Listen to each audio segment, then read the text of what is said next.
अस्सलाम वालेकुम dear students, hopefully you are all doing well.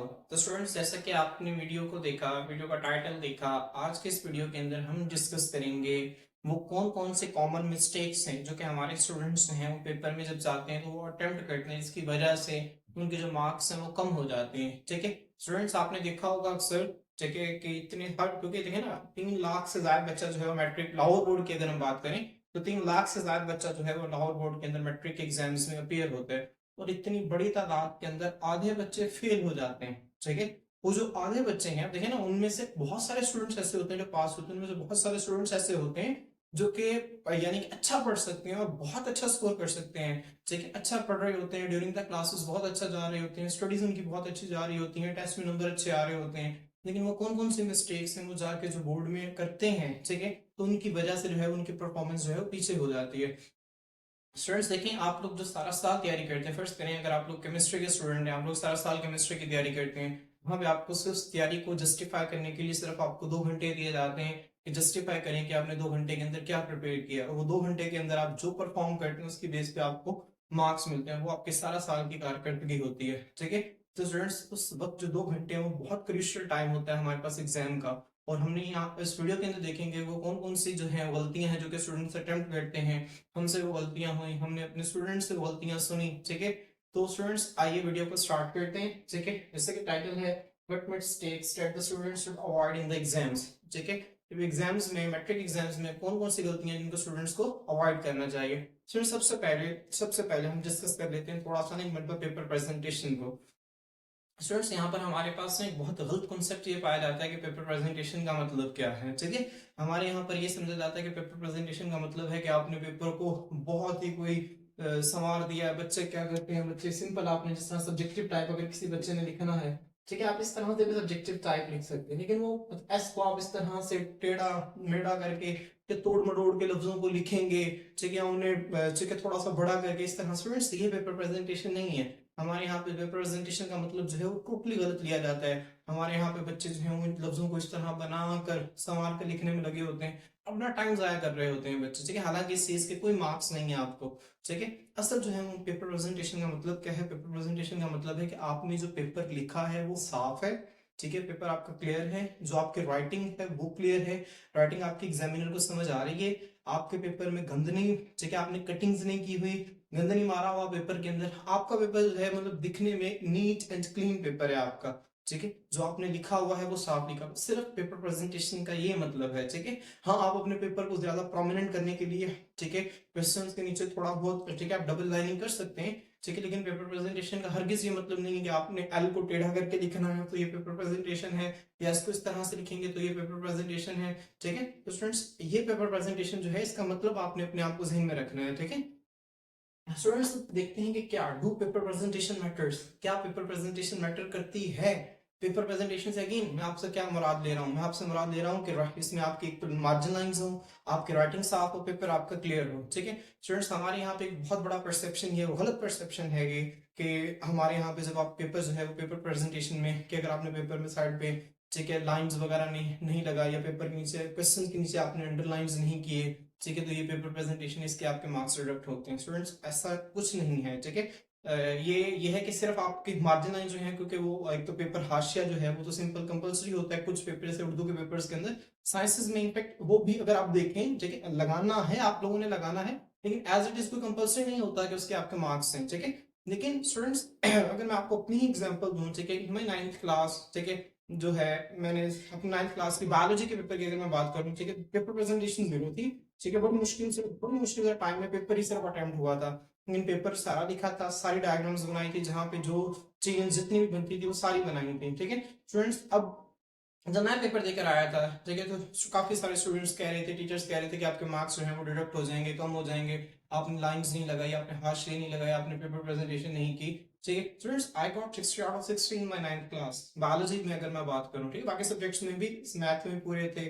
ठीक है, उनमें तो फिर मैंने थोड़ी बहुत पेपर प्रेजेंटेशन की थी, लेकिन बायो में बिल्कुल भी नहीं किए थे। सिर्फ बताने का मकसद ये है कि मेरे को 60 आउट ऑफ 60 मार्क्स हैं बायोलॉजी के अंदर। ठीक है, मतलब पेपर प्रेजेंटेशन जो है ये मैटर तो करती है एक खास हद तक, लेकिन इसका एज इट इज कोई इम्पैक्ट नहीं है। ठीक है, और पेपर प्रेजेंटेशन के मायने आपने गलत नहीं लेने, कि लफ्जों को तोड़ मड़ोड़ कर लिखने का नाम जो है, लफ्जों को बड़ा करके या स्टाइलिश बनाकर लिखने का नाम पेपर प्रेजेंटेशन हरगिज ऐसा नहीं है। सिर्फ आपने लफ्जों को साफ लिखना है, राइटिंग आपकी ठीक हो, काबिल समझ हो, ठीक है, ये पेपर प्रेजेंटेशन का मतलब है। ठीक है, अगर आप उर्दू मीडियम के स्टूडेंट हैं तो आप उर्दू मीडियम में आपने क्या करना है, अपनी राइटिंग को बेहतर करना है। ठीक है, आपकी राइटिंग जो है वो समझ आ रही हो, आप स्पीड से लिख रहे हो। अगर आप इंग्लिश मीडियम के स्टूडेंट, इंग्लिश मीडियम के स्टूडेंट्स की राइटिंग जो है वैसे भी कुछ बेहतर होती है, ठीक है, और कुछ कुछ स्पीड में भी लिखते हैं। ठीक है, तो स्टूडेंट्स आई जी टू पेपर प्रेजेंटेशन मैटर्स।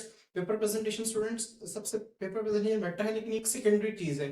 ऐसा नहीं है कि आपने पेपर के अंदर कुछ नहीं लिखा हुआ और आपने सिर्फ पेपर प्रेजेंटेशन ही की हुई है और आपको नंबर मिल जाएंगे, ऐसा बिल्कुल भी नहीं होगा। पेपर में अगर आपने जो चीज है जो उसने पूछी हुई है वो आपने जितनी मर्जी बना सक, आप उसको संवार कर लिख लें, ठीक है, बना कर लिख लें, लेकिन अगर आप गलत लिखेंगे तो आपको 0 मार्क्स मिलेंगे। ठीक है, जो चीज उसने पूछी है अगर आप बगैर पेपर प्रेजेंटेशन को उसको ठीक लिख रहे हैं तो आपको पूरे मार्क्स मिलेंगे, साइंसेस के अंदर स्पेशली। ठीक है, और बाकी सब्जेक्ट्स में भी इसी तरह से है। समझ आ रही है? तो होपफुली आपको समझ आ गई होगी कि असल पेपर प्रेजेंटेशन किसे कहते हैं। ठीक है, और पेपर प्रेजेंटेशन का मतलब क्या है। आपको यूट्यूब पर बहुत सारी वीडियोस मिल जाएंगी जिसमें उन्होंने आउटस्टैंडिंग मतलब स्टाइलिश करके चीजों को लिखा हुआ है। स्टूडेंट्स इस तरह से ये पेपर प्रेजेंटेशन जो है बोर्ड के हवाले से तो बिल्कुल भी जो है वो एक्सेप्टेबल नहीं है। ठीक है, ये सिर्फ आप लोगों का टाइम वेस्ट करने वाली बात है। ठीक है, आप लोगों ने इस पर बिल्कुल ध्यान नहीं देना। ठीक है, आप लोगों ने सिर्फ जिस चीज पर ध्यान देना है जो आपकी ऑथेंटिसिटी है, जो आप आंसर्स लिखने हैं अपने आंसर्स पर ध्यान देना है, वो आपने बिल्कुल ठीक लिखने हैं। जो चीज आपसे पूछी गई है वो आपने उसे लाजमी बतानी है और हम आपको पॉइंट्स बताएंगे, गलतियां आपने रिपीट नहीं करनी। स्टूडेंट्स हम आपको अपने एक्सपीरियंस के साथ बता रहे हैं, अल्हम्दुलिल्लाह हमने अच्छे मार्क्स लिए अपने मैट्रिक के अंदर, अपने इंटर के अंदर, और अच्छी जगह से हमने अच्छे के पढ़ रहे हैं और स्टूडेंट्स को अच्छी जगह पर पढ़ा रहे हैं और अथेंटिक नॉलेज जो है वो डिलीवर कर रहे हैं। ठीक है, तो आपने इस सिलसिले में परेशान नहीं होना।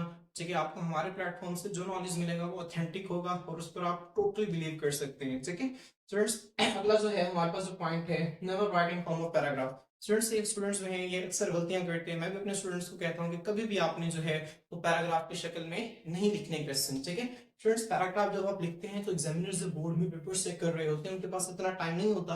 आपने इतना सफा भर दिया पैराग्राफ का लिखकर कि उसको रीड करें, उन्होंने इतने सारे पेपर चेक करने होते हैं। ठीक है, इस केस में वो आपका सारा पेपर नहीं पढ़ रहे होते, कुछ कुछ चीजें पढ़ रहे होते हैं। तो पूरे स्पेशली साइंसेस में, ठीक है, मैं साइंसेस की बात कर रहा हूँ यहाँ पर, बायोलॉजी, फिजिक्स, केमिस्ट्री, ठीक है, या कंप्यूटर। ठीक है, तो इसमें आपने स्टूडेंट्स कभी भी पैराग्राफ्स नहीं बनाने। समझ आ रही? आप कोशिश करें कि आप मार्कर से हेडिंग्स दें, उस पैराग्राफ को तोड़ लेना, कुछ पॉइंट्स में तोड़ लें, मार्कर से हेडिंग दें, उसके बाद कुछ लाइंस लिखें, फिर मार्कर से हेडिंग दें, फिर कुछ लाइंस लिखें। समझ आ रही? और बिलफर्स कहीं पर आपको 5 से 6 लाइनें इकट्ठी लिखनी पड़ जाती हैं, उस केस में आपने क्या करना है, उस केस में आपने बुलेट्स का इस्तेमाल करना है। बुलेट्स किसे कहते हैं स्टूडेंट्स? आप इस तरह से, ये मेरा फेवरेट है, मैं एरो लगाता था इस तरह से। ठीक है, इस तरह मार्जिन लाइन है हमारे पास। ठीक है, फर्स्ट करिए मार्जिन लाइन है, आप यहाँ पे इस तरह से एरो लगाएं और यहाँ पर अपनी बात को लिखें। ठीक है, जब वो आपकी लाइन जो है मुकम्मल हो जाए, ठीक है, तो उसमें स्टॉप कर दें वो लाइन, अगली लाइन पे एरो लगाएं और आप लिखें। एरो नहीं बनाने को आप बुलेट्स बना सकते हैं इस तरह से। आपने एक लाइन लिखी, यहाँ पे स्टॉप कर दें, फिर बुलेट बनाया, फिर अगली लाइन लिखी, फिर यहाँ पे स्टॉप, फिर बुलेट, इस तरह से। फ्रेंड्स आपने पैराग्राफ्स नहीं बनाने, बुलेट्स बनाने, क्योंकि बुलेट्स में एक तो चीजें पढ़ने में अच्छी लगती हैं, ठीक है, पढ़ने में आसान होती है और एग्जामिनर को पता चल जाता है, और ये है कि एक पेपर जो है उससे ज्यादा खूबसूरत लगता है, ज्यादा बेहतर लगता है। ठीक है, तो आप लोगों ने कभी भी पैराग्राफ नहीं बनाने साइंसेस के अंदर। ठीक है, और ये हमारे अक्सर स्टूडेंट्स ये गलतियां करते हैं और हम स्टूडेंट्स को हमेशा मना करते हैं, लेकिन वो रिपीटेडली यही गलतियां करते हैं। आपने पैराग्राफ्स नहीं बनाने, अपने बुलेट्स को अपने जो है वो आप आदत बना लें साइंसेस के अंदर कि आपने क्या बनाने हैं, आपने बुलेट्स की शक्ल में चीजें लिखनी है। ठीक है, हमेशा आपने हेडिंग्स बनानी है, बुलेट्स बनानी है और पॉइंट्स बनाने की कोशिश करें कि मैक्सिमम जो है मार्कर से आप पॉइंट्स बना सकते हैं वो बनाएं। ठीक है, मार्कर से पॉइंट्स बनाकर उसके नीचे अगर कहीं पर आपको 3 से 4 लाइन इकट्ठी लिखनी पड़ जाती हैं वो आप एरो लगाकर लिखें। ठीक है, अच्छा स्टूडेंट, उसके बाद जो है number the questions as in the paper. अक्सर बच्चे जो है 9th क्लास के, स्पेशली 10th क्लास में चीजें नहीं होती, 9th क्लास के जो बच्चे होते हैं उस गलतियों को करते हैं, 10th क्लास के भी कुछ स्टूडेंट्स। ठीक है, अब वो क्योंकि वो पहली मरतबा बोर्ड में जाते हैं उन्हें नहीं पता होता। ठीक है, जब उन्हें क्वेश्चन पेपर दिया जाता है उस क्वेश्चन पेपर के ऊपर 8 शॉर्ट क्वेश्चन हैं। ठीक है, अब उन 8 में से आपने 5 करने होते हैं, तो फर्स्ट एक बच्चा जो है वो ठीक है, अब क्वेश्चन पेपर पर एक क्वेश्चन नंबर 2 है। ठीक है, अब वो क्वेश्चन नंबर 2 दूसरे नंबर पर है, अब बच्चा अपनी आंसर शीट पर जब उसे पहले नंबर पर करेगा तो उसकी हार्डिंग 1 दे देगा। ठीक है, आपने ऐसा बिल्कुल भी नहीं करना, इसके मार्क्स रिडक्ट होते हैं, एग्जामिनर पर बहुत बड़ा इंप्रेशन जाता है इससे आपका।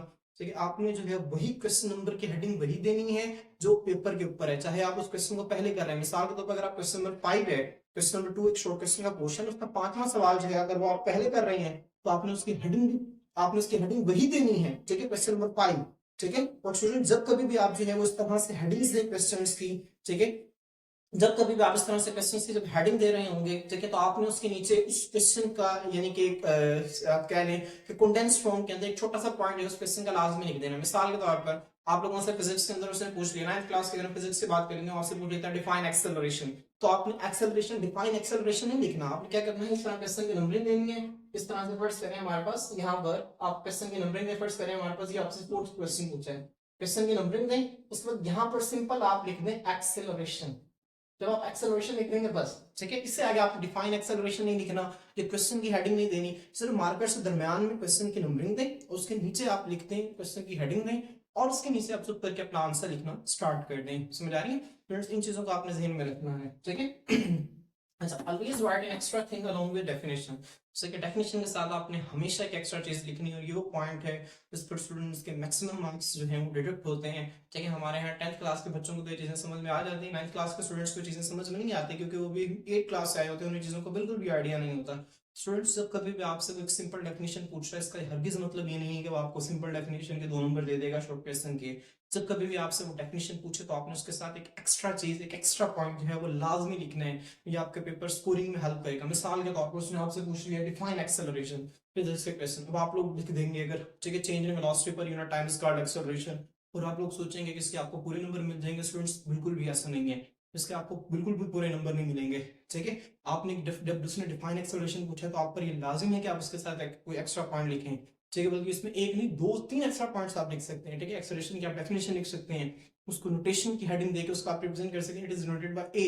फिर क्वांटिटी की हेडिंग देके आप बता सकते हैं कि एक वेक्टर, ठीक है, हमारे पास जो है वेक्टर क्वांटिटी है एक्सेलरेशन जो है, ठीक है, इसका यूनिट क्या होता है, इसका यूनिट मीटर पर सेकंड स्क्वायर होता है। ठीक है, ये आप इस तरह से कई सारे पॉइंट्स बना सकते हैं, जब आप इस तरह से लिखेंगे तो आपको बहुत अच्छे मार्क्स जो हैं वो मिल सकते हैं। ठीक है स्टूडेंट्स, मैंने एक एग्जांपल देके फिजिक्स का बताया था, आपने हर क्वेश्चन के अंदर ध्यान रखना है। ठीक है, अगर आपको उसने केमिस्ट्री में पूछ लिया है कि एसिड्स की तारीफ लिखें, तो आप एसिड्स की तारीफ के साथ उसकी एग्जांपल्स भी लाजमी देंगे। या आपसे कुछ भी वो पूछ लेता है स्टूडेंट्स, तो आपने इस बात को जहन में रखना है कि 2 नंबर लेना कोई, यहाँ पे स्टूडेंट्स समझते हैं कि 2 नंबर लेना जो है बिल्कुल हलवा खाने के मुताबिक तो बहुत आसान है, इस तरह बिल्कुल भी नहीं है। आपको मेहनत करनी पड़ती है 2 नंबर लेने के लिए, आपको एक एक्स्ट्रा पॉइंट है वो लाजमी तौर पर आपने साथ लिखना है। ठीक है, तो ये पॉइंट्स होपफुली आपको समझ में आ गया होगा कि हमेशा जो है तो अपने क्वेश्चन के साथ जो है वो डेफिनेशन के साथ एक एक्स्ट्रा पॉइंट आपने लाजमी लिखना है अगर आप अपने पेपर में अच्छा स्कोर करना चाहते हैं। ठीक है, always right small headings before writing answer. ठीक है स्टूडेंट्स, ये मैंने बात आपको पहले बता दी कि जब आपने क्वेश्चन शुरू करने में स्टार्ट होगा तो आपसे उसने, हम बायो की अगर बात कर लें, जैसे कि बायोलॉजी में आपसे फर्स्ट करें, इसने आपसे पूछ लिया है कि डबल फर्टिलाइजेशन की तारीफ लिखें। ठीक है, तो आपने वो 5वां सवाल है, तो आपने 5वें सवाल की नंबर देनी, दरम्यान में लिखना डबल फर्टिलाइजेशन, फिर उसकी डेफिनेशन लिखना आपने स्टार्ट करें। मतलब जब आप कोशिश करें कि दरम्यान में क्वेश्चन नंबर दें, उसके नीचे अगर फिजिक्स का उसने सवाल पूछ लिया है, फर्स्ट करें, वो आपसे पूछ लेते हैं कि डिफाइन प्रिंसिपल एक्सिस, तो प्रिंसिपल एक्सिस की आप डेफिनेशन लिखें और उसके नीचे आप स्टार्ट करें। ठीक है, समझ आ रही है स्टूडेंट्स? ठीक है, तो इन पॉइंट्स को आपने मेरे से ध्यान में रखना है। Just attempt an extra question students, ये वाला ये पॉइंट जो है बहुत इंपॉर्टेंट है। अब हमारे यहाँ पे अक्सर स्टूडेंट्स क्या करते हैं, 9th क्लास के स्टूडेंट्स स्पेशली, ठीक है, अब उन्हें पता नहीं होता। अक्सर स्टूडेंट्स को ये लगता है कि आप देखें ना, एक 8 सवाल का क्वेश्चन नंबर 2 है, उसमें से 8 सवाल है, अब 5 करने। ठीक है, अब बच्चों को क्या लगता है, उन्हें 8 में के 8 ही आ रहे होते हैं। अब वो क्या करते हैं, वो कहते हैं 5, उन्हें लगता है अगला भी उन्हें आता है, वो अगला भी कर देते हैं, 7वां भी कर देते हैं। ठीक है, इस तरह 2 से 3 एक्स्ट्रा सवाल वो कर देते हैं स्टूडेंट्स, तो इसका बिल्कुल भी फायदा नहीं है। अगर इस केस में कि आपको मल्टीपल क्वेश्चंस आते हैं, आप पहले 5 जो है उन्हीं को चूज करें जो आपको सबसे बेस्ट क्वेश्चंस आते हैं, आप उन्हीं को लिखें। समझ आ रही है? और उसके साथ हद आप एक एक्स्ट्रा क्वेश्चन जो है वो कर दें। ठीक है, एक एक्स्ट्रा क्वेश्चन वो भी अगर आपकी मर्जी है, ठीक है, आप करना चाहें, ठीक है, एक एक्स्ट्रा क्वेश्चन जो है वो आप कर सकते हैं। ठीक है, उससे ये होगा कि बिल्कुल अगर आपके किसी और क्वेश्चन के अंदर नंबर्स कम हैं, ठीक है, तो आपका वो क्वेश्चन जो है, आपने फर्ज करें आपने 6 सवाल कर दिए हैं, दूसरे के अंदर आपका 1 नंबर है, बाकी सब में आपके 2 हैं, और छठे में भी आपके 2 नंबर हैं, तो फिर दूसरा सवाल था जिसमें आपका 1 नंबर था, एग्जामिनर जो है उस पर एक्स्ट्रा लिखकर, ठीक है, उसको एक्स्ट्रा लिख के उसको एक्स्ट्रा में डाल देगा और बाकी आपके पूरे मार्क्स जो है उसको काउंट कर लेगा। ठीक है स्टूडेंट्स, कभी भी 6 आपने 6 करने, ठीक है, 5 पूछे 6 करने, 7 8 9 7 8 तो आपने बिल्कुल भी नहीं करने। ठीक है, इससे क्या है, तो आपका टाइम जाया होगा और एक आपको अगले पेपर के पूछने के लिए आपको टाइम जो है वो बिल्कुल भी नहीं मिलेगा। समझ आ रही है? तो इस चीज को आपने हमेशा अवॉइड करना है।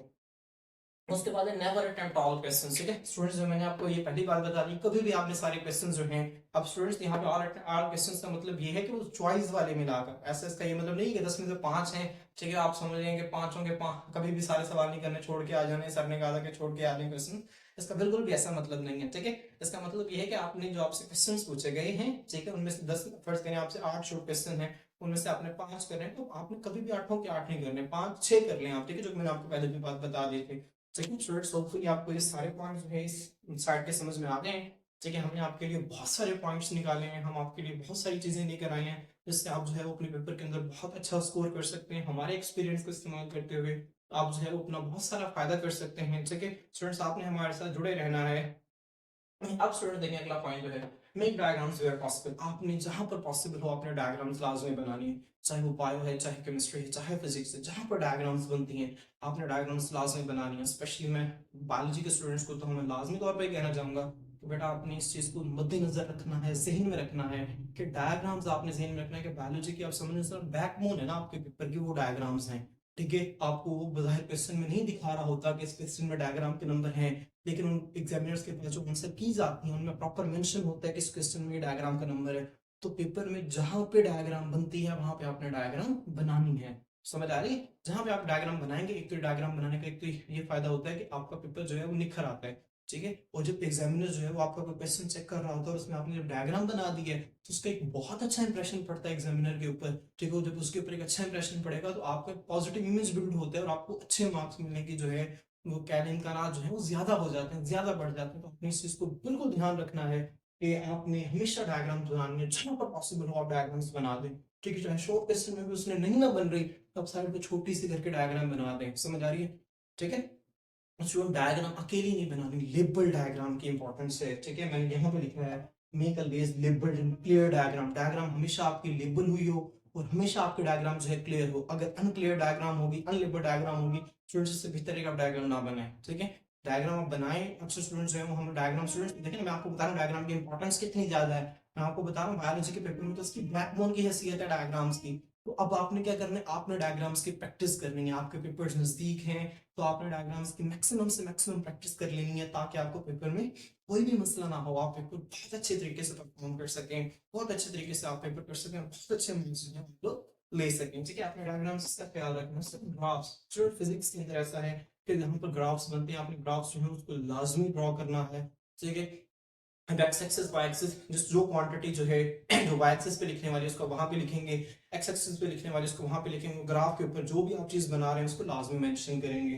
ठीक है, फार्मूला स्टूडेंट्स फिजिक्स के अंदर और केमिस्ट्री के अंदर भी, ठीक है, फार्मूलाज आपने लाजमी तौर पर लिखने हैं, ये लाजमी याद करने हैं। स्टूडेंट्स हमारे यहाँ अक्सर बच्चे जो गलती ये करते हैं कि फार्मूला लिख देते हैं। फर्स्ट मेरे यहाँ उसके एक फार्मूला है।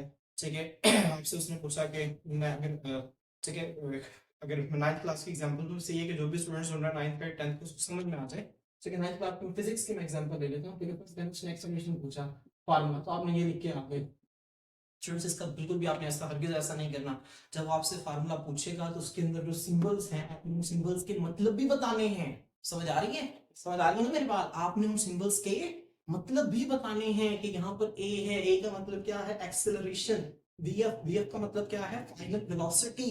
वी आई, वी आई का मतलब क्या है, इनिशियल वेलोसिटी। टी का मतलब क्या है, टाइम है।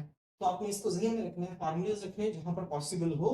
ठीक है, और हमेशा मैंने ये पॉइंट लिखा है फिजिक्स न्यूमेरिकल सॉल्विंग में भी हमेशा आपने सिंबल। स्टूडेंट्स ये भी एक पॉइंट है फिजिक्स के अंदर, जब स्टूडेंट्स जो है न्यूमेरिकल सॉल्व कर रहे होते हैं। ठीक है, मिसाल के तौर पर आपसे फिजिक्स एक न्यूमेरिकल है, वो आपसे कहते हैं कि एक बॉडी है, उसका मास इतना है, उसकी इनिशियल वेलोसिटी इतनी है। ठीक है, वो इतने टाइम के लिए मूव करे, उसकी फाइनल वेलोसिटी 0 है, उसका एक्सेलरेशन मालूम करें। अब हमारे बच्चे पता क्या करते हैं, हमारे बच्चे जो है वो इस तरह से करते हैं, यहाँ पर एम लिखते हैं, एम ये है, वी एफ ये है, वी आई ये है। ठीक है, एक्सेलरेशन मालूम। स्टूडेंट्स ऐसे आपने बिल्कुल नहीं करना। ठीक है, ठीक है, टोटली गलत है। आपका गिवन डाटा है ना, जो सबसे पहले तो आपने न्यूमेरिकल्स को चार, ठीक है, आपने गिवन डाटा लिखना है, फिर उसके बाद रिक्वायर्ड डाटा। ठीक है, रिक्वायर्ड डाटा से मुराद आपने क्या मालूम करना है वो लिखना है, फिर आपने सोल्यूशन की हेडिंग देके उसको लिखना है। समझ आई? तीन आपकी हेडिंग्स में, और आखिरी भी एक रिजल्ट की, चार हेडिंग्स बनेंगे। ठीक है, given data, required data, solution और रिजल्ट। ठीक है, अब सुन, गिवन डाटा के अंदर आपने पूछे ना मैथ्स, फर्स्ट उसने पूछे तो आप प्रॉपर लिखेंगे मैथ्स ऑफ ऑब्जेक्ट। फिर आप मैथ्स ऑफ फर्स्ट देंगे, मैथ्स उसने पूछा तो यहाँ पे लिखेंगे कि maths of object. Maths of object के बाद इज इक्वल टू के बाद आप एम लिखेंगे और फिर एम के आगे उसका मैथ्स लिखेंगे। सर इनिशियल वेलोसिटी पहले लिखेंगे I N I T I A, initial velocity V I, और फिर उसके आगे जो है वो आप लोग आगे लिखेंगे। समझ आ रही है स्टूडेंट? ठीक है, द स्टूडेंट्स जो है अब हमारे पास जो है वो नेक्स्ट जो है वो आप लोगों ने जिस चीज का ध्यान रखना है। ठीक है, वो students to draw the margin lines on one side. आपने जो मार्जिन लाइंस है, हाशिया है, जो आपने एक ही साइड पर लगाना है। समझ आ रही है मेरी बात को? आपने हाशिया जो है हमेशा पेपर में एक ही साइड पर आपने हाशिया लगाना है, दोनों साइड्स पर आपने हाशिया बिल्कुल भी नहीं लगाना। अक्सर स्टूडेंट्स जो हैं वो दोनों साइड पर हाशिया लगा देते हैं। कहने के उनके नुकसान तो नहीं है, लेकिन इससे पेपर के लिए आपकी जगह जो है वो कम पड़ जाती है। तो आपने एक साइड पे हाशिया लगाना है, ठीक है। उसके बाद स्टूडेंट्स केमिस्ट्री के अंदर केमिकल इक्वेशंस जहां पर आपने लिखनी है केमिकल इक्वेशंस, वो आपने बिल्कुल ठीक लिखनी है। आपने केमिकल इक्वेशंस को बिल्कुल गलत नहीं लिखना, ठीक है। स्टूडेंट्स के पेपर में आपने कटिंग्स बिल्कुल भी नहीं करनी, ठीक है। इस पॉइंट को आपने ध्यान रखना है। रिमूवर और व्हाइटनर पेपर के अंदर बिल्कुल इस्तेमाल नहीं करना आपने, ठीक है स्टूडेंट्स। उसके बाद एमसीक्यूज जो है जब आपने टिक कर रहे हैं तो आपने सारे उसके आंसर्स जो है उसको अच्छे तरीके से पढ़ लेना है, ठीक है स्टूडेंट्स। उसके बाद आपने डायग्राम्स लेबल बनानी है और पेपर के अंदर सिर्फ ब्लैक या ब्लू दो ही इंक्स इस्तेमाल करनी है, इसके अलावा आपने कोई इस्तेमाल नहीं करनी, ठीक है फ्रेंड्स। ये हमारे पास कुछ पॉइंट्स थे जिनको हमने आज डिस्कस किया, होपफुली आपको समझ में आ गए होंगे, ठीक है। इसको ज्यादा से ज्यादा स्टूडेंट्स के साथ शेयर करें, ठीक है, ताकि ज्यादा से ज्यादा स्टूडेंट्स जो है वो इससे फायदा उठा सकें, ठीक है। इंशाल्लाह स्टूडेंट्स अगर आपको वीडियो अच्छी लगी तो इसको लाइक करें, चैनल को सब्सक्राइब करें। इंशाल्लाह मिलते हैं नेक्स्ट वीडियो के अंदर। आज के लिए इतना ही, अल्लाह हाफिज।